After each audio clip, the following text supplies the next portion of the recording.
Thank you.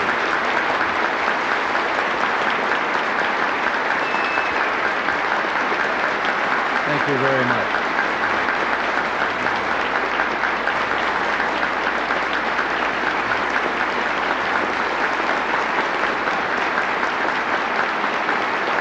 Thank you very much.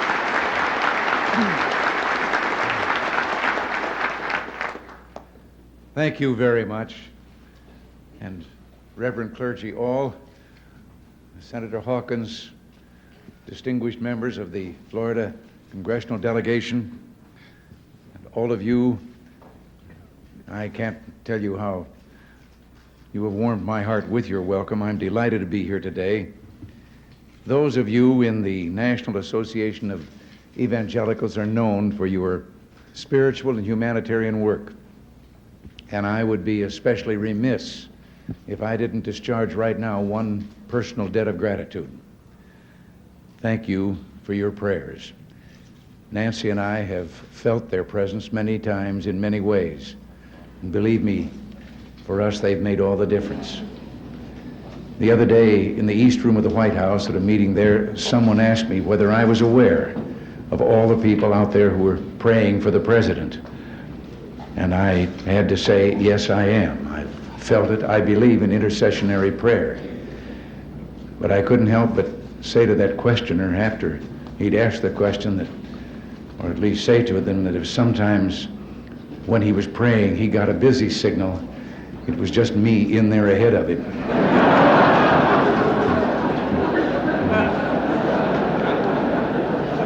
I think I understand how Abraham Lincoln felt when he said, "I have been driven many times to my knees by the overwhelming conviction that I had nowhere else to go." From the joy and the good feeling of this conference, I go to a political reception. Now, I don't know why, but that bit of scheduling reminds me of a story, which I'll share with you. An evangelical minister and a politician arrived at Heaven's Gate one day together. And St. Peter, after doing all the necessary formalities, took them in hand to show them where their quarters would be. And he took them to a small single room with a bed, a chair, and a table, and said this was for the clergyman. And the politician was a little worried about what might be in store for him. And he couldn't believe it then when St. Peter stopped in front of a beautiful mansion with lovely grounds, many servants, and told him that these would be his quarters. And he couldn't help but ask. He said, "But wait, there's something wrong. How do I get this mansion while that good and holy man only gets a single room?" And St. Peter said, "You have to understand how things are up here. We got thousands and thousands of clergy. You're the first politician who ever made it."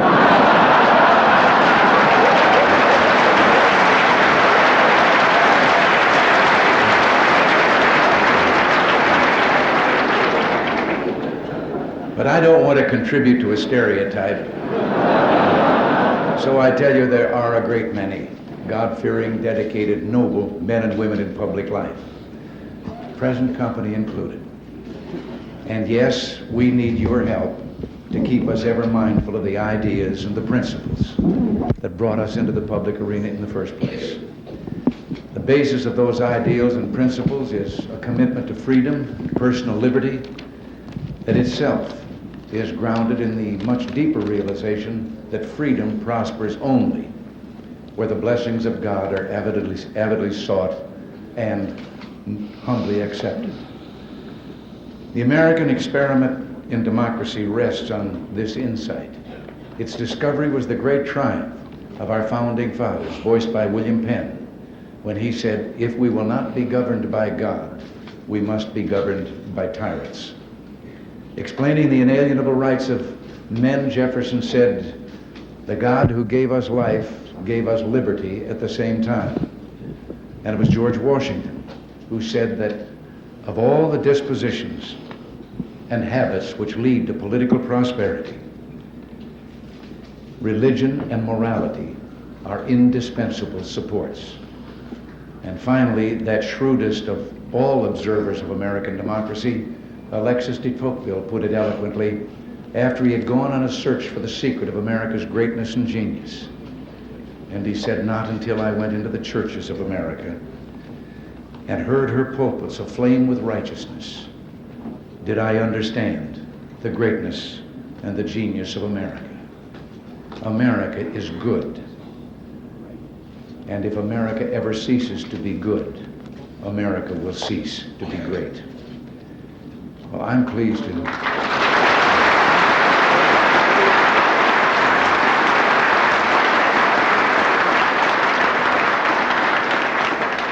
I'm pleased to be here today with you who are keeping America great by keeping her good.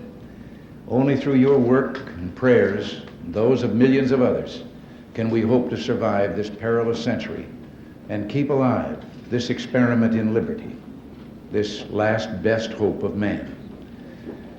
I want you to know that this administration is motivated by a political philosophy that sees the greatness of America in you, her people, and in your families, churches, neighborhoods, communities, the institutions that foster and nourish values like concern for others and respect for the rule of law under God. Now, I don't have to tell you that this puts us in opposition to, or at least out of step with, a prevailing attitude of many who have turned to a modern-day secularism, discarding the tried and time-tested values upon which our very civilization is based. No matter how well-intentioned, their value system is radically different from that of most Americans. And while they proclaim that they're freeing us from superstitions of the past, they've taken upon themselves the job of superintending us by government rule and regulation. Sometimes their voices are louder than ours, but they are not yet a majority.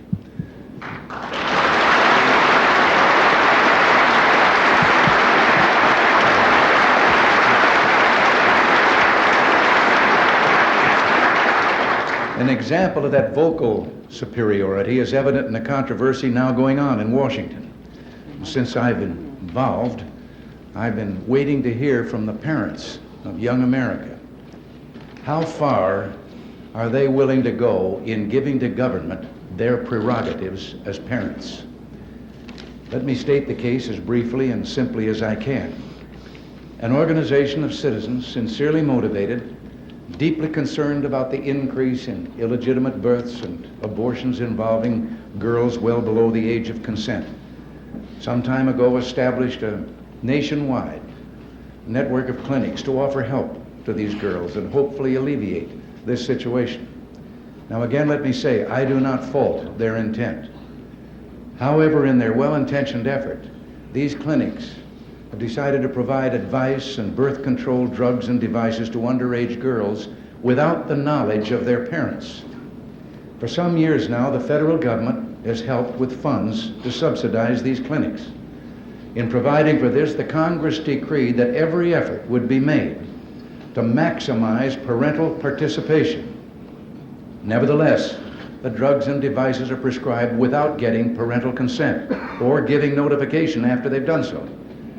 Girls termed sexually active, and that has replaced the word promiscuous, are given this help in order to prevent illegitimate birth or abortion. Well, we have ordered clinics receiving federal funds to notify the parents such help has been given. One of the nation's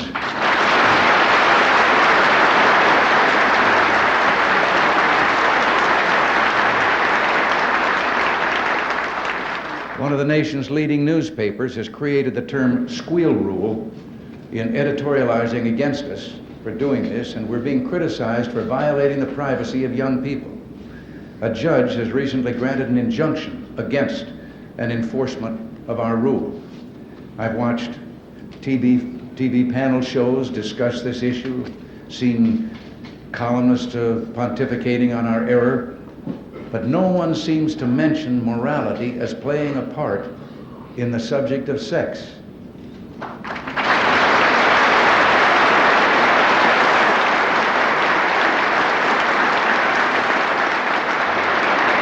Is all of Judeo-Christian tradition wrong? Are we to believe that something so sacred can be looked upon as a purely physical thing with no potential for emotional and psychological harm? And isn't it the parents' right to give counsel and advice to keep their children from making mistakes that may affect their entire lives?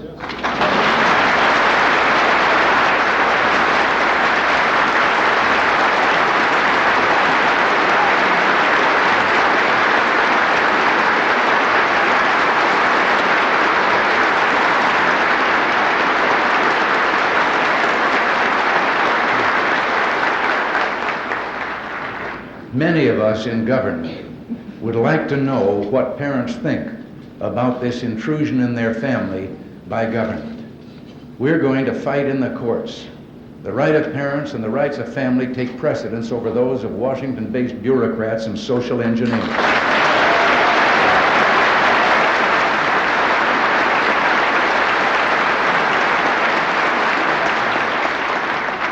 But the fight against parental notification is really only one example of many attempts to water down traditional values and even abrogate the original terms of American democracy. Freedom prospers when religion is vibrant and the rule of law under God is acknowledged.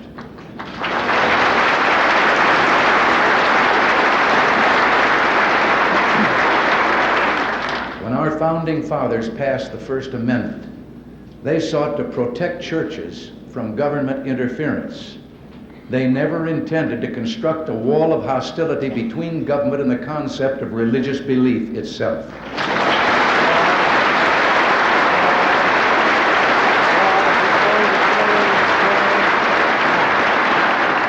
The evidence of this permeates our history and our government. The Declaration of Independence mentions the Supreme Being no less than 4 times. In God We Trust is engraved on our coinage. The Supreme Court opens its proceedings with a religious invocation, and the members of Congress open their sessions with a prayer. I just happen to believe the school children of the United States are entitled to the same privileges as Supreme Court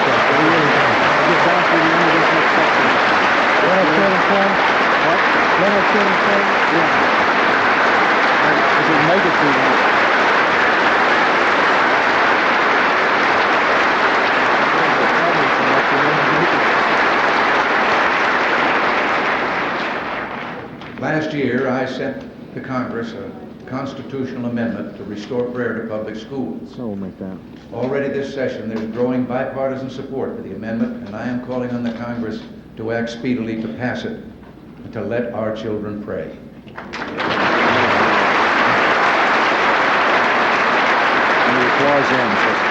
Perhaps some of you read being held during the students' own time. The First Amendment never intended to require government to discriminate against religious speech.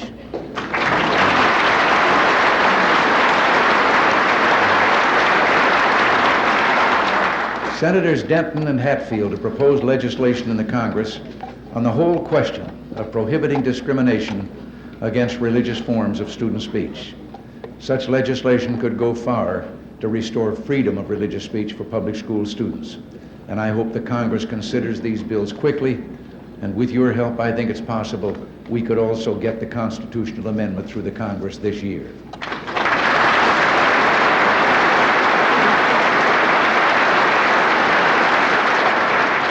More than a decade ago, a Supreme Court decision literally wiped off the books of 50 states statutes protecting the rights of unborn children. Abortion on demand now takes the lives of up to 1.5 million unborn children a year. Human life legislation ending this tragedy will someday pass the Congress, and you and I must never rest until it does.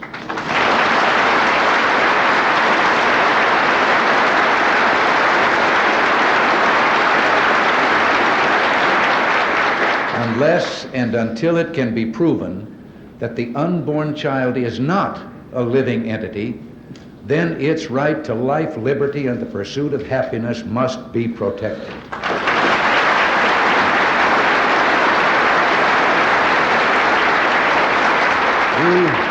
You may remember that when abortion on demand began, many, indeed I'm sure many of you, warned that the practice would lead to a decline in respect for human life, that the philosophical premises used to justify abortion on demand would ultimately be used to justify other attacks on the sacredness of human life, infanticide or mercy killing.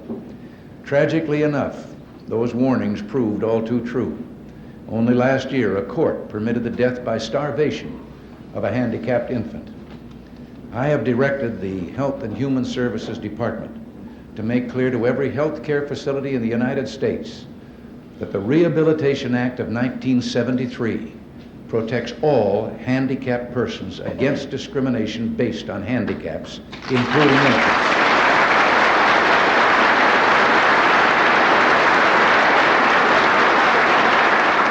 We have taken the further step of requiring that each and every recipient of federal funds who provides health care services to infants must post and keep posted in a conspicuous place a notice stating that discriminatory failure to feed and care for handicapped infants in this facility is prohibited by federal law. It also lists a 24-hour toll-free number so that nurses and others may report violations in time to save the infant's life.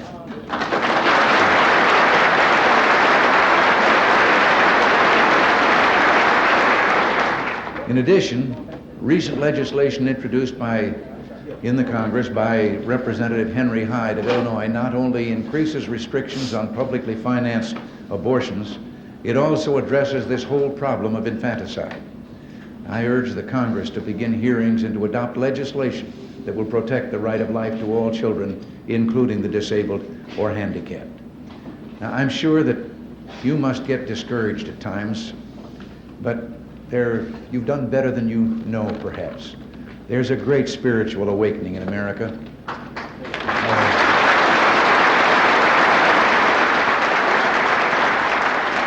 A renewal of the traditional values that have been the bedrock of America's goodness and greatness. One recent survey by a Washington-based research council concluded that Americans were far more religious than the people of other nations. 95% of those surveyed expressed a belief in God, and a huge majority believed the Ten Commandments had real meaning in their lives. And another study has found that an overwhelming majority of Americans disapprove of adultery, teenage sex, pornography, abortion, and hard drugs. And this same study showed a deep reverence for the importance of family ties and religious belief.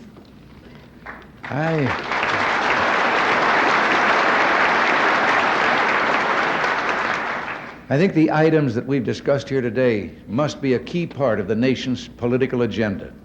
For the first time, the Congress is openly and seriously debating and dealing with the prayer and abortion issues, and that's enormous progress right there.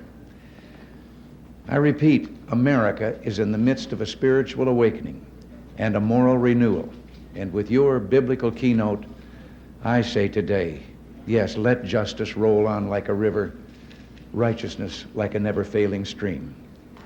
Now,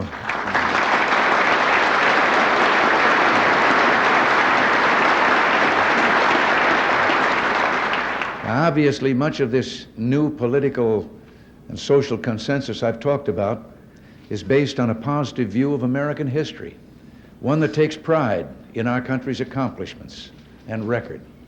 But we must never forget that no government schemes are going to perfect man. We know that living in this world means dealing with what philosophers would call the phenomenology of evil, or as theologians would put it, the doctrine of sin. There is sin and evil in the world, and we're enjoined by Scripture and the Lord Jesus to oppose it with all our might. Our nation, too, has a legacy of evil with which it must deal. The glory of this land has been its capacity for transcending the moral evils of our past. For example, the long struggle of minority citizens for equal rights, once a source of disunity and civil war, is now a point of pride for all Americans. We must never go back.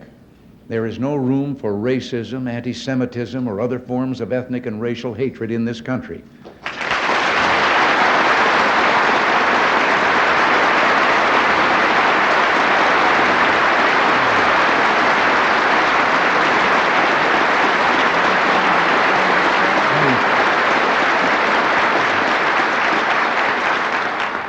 I know that you've been horrified, as have I, by the resurgence of some hate groups preaching bigotry and prejudice.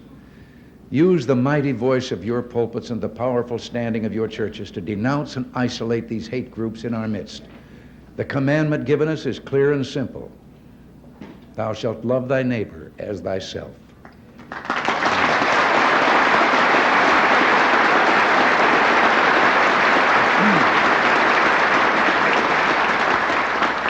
But whatever sad episodes exist in our past, any objective observer must hold a positive view of American history, a history that has been the story of hopes fulfilled and dreams made into reality.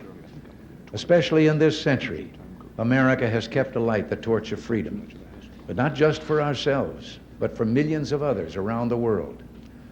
And this brings me to my final point today. During my first press conference as president, in answer to a direct question, I pointed out that as good Marxist-Leninists, the Soviet leaders have openly and publicly declared that the only morality they recognize is that which will further their cause, which is world revolution.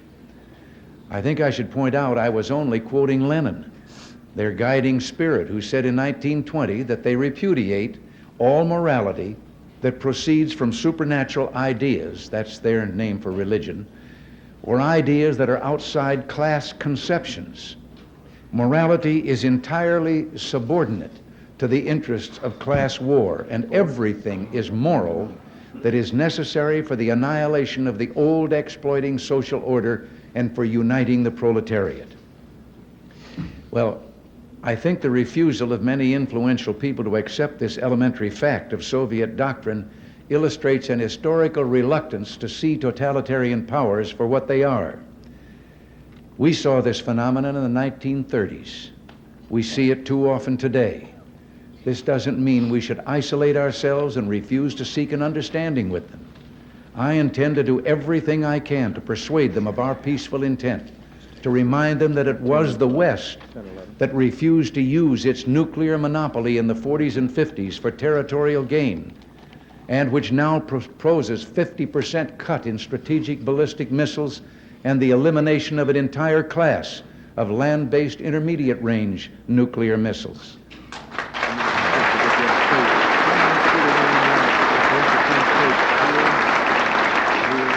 At the same time, however, they must be made to understand we will never compromise our principles and standards. We will never give away our freedom. We will never abandon our belief in God.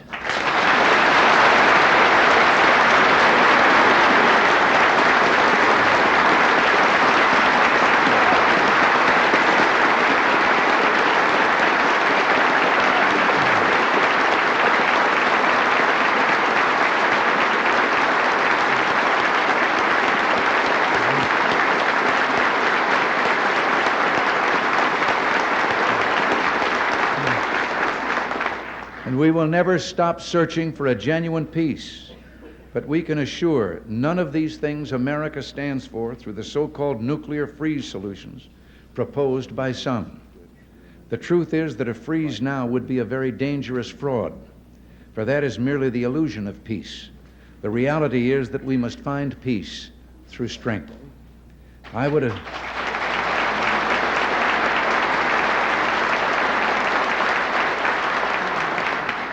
would agree to a freeze if only we could freeze the Soviets' global desires.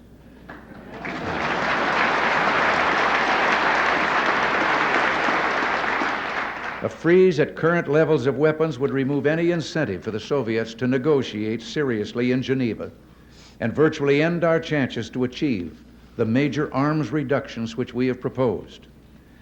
Instead, they would achieve their objectives through the freeze. A freeze would reward the Soviet Union for its enormous and unparalleled military buildup. It would prevent the essential and long overdue modernization of United States and Allied defenses and would leave our aging forces increasingly vulnerable. And an honest freeze would require extensive prior negotiations on the systems and numbers to be limited and on the measures to ensure effective verification and compliance. and the kind of a freeze that has been suggested would be virtually impossible to verify. Such a major effort would divert us completely from our current negotiations on achieving substantial reductions.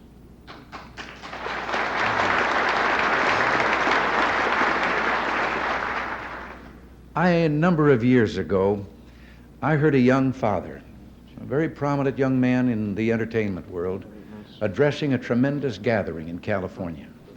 It was during the time of the Cold War, and communism and our own way of life were very much on people's minds, and he was speaking to that subject. And suddenly, though, I heard him saying, "I love my little girls more than anything," and I said to myself, "Oh no, don't say that." But I had underestimated him. He went on, "I would rather see my little girls die now, still believing in God, than have them grow up under communism and one day die no longer believing in God."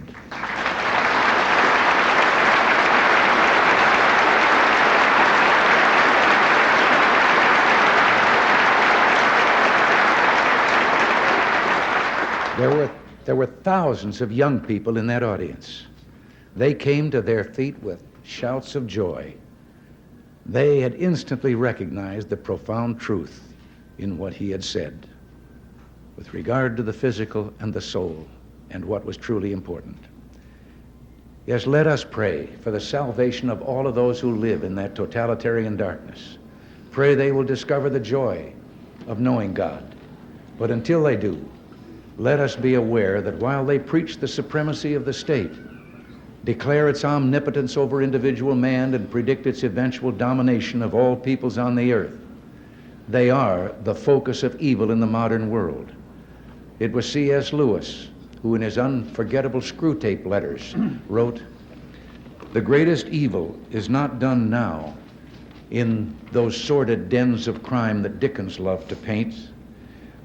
It is not even done in concentration camps and labor camps. In those we see its final result. But it is conceived and ordered, moved, seconded, carried, and minuted in clear, carpeted, warmed, and well-lighted offices by quiet men with white collars and cut fingernails and smooth-shaven cheeks who do not need to raise their voice." Well, because these quiet men do not raise their voices, because they sometimes speak in soothing tones of brotherhood and peace, because like other dictators before them, they're always making their final territorial demand, some would have us accept them at their word and accommodate ourselves to their aggressive impulses. But if history teaches anything, it teaches that simple-minded appeasement or wishful thinking about our adversaries is folly. It means the betrayal of our past, the squandering of our freedom. So I urge you to speak out against those who would place the United States in a position of military and moral inferiority. You know, I've always believed that old Screwtape reserved his best efforts for those of you in the church. So in your discussions of the nuclear freeze proposals, I urge you to beware the temptation of pride, the temptation of blithely declaring yourselves above it all and label both sides equally at fault, to ignore the facts of history and the aggressive impulses of an evil empire, to simply call the arms race a giant misunderstanding, and thereby remove yourself from the struggle between right and wrong and good and evil.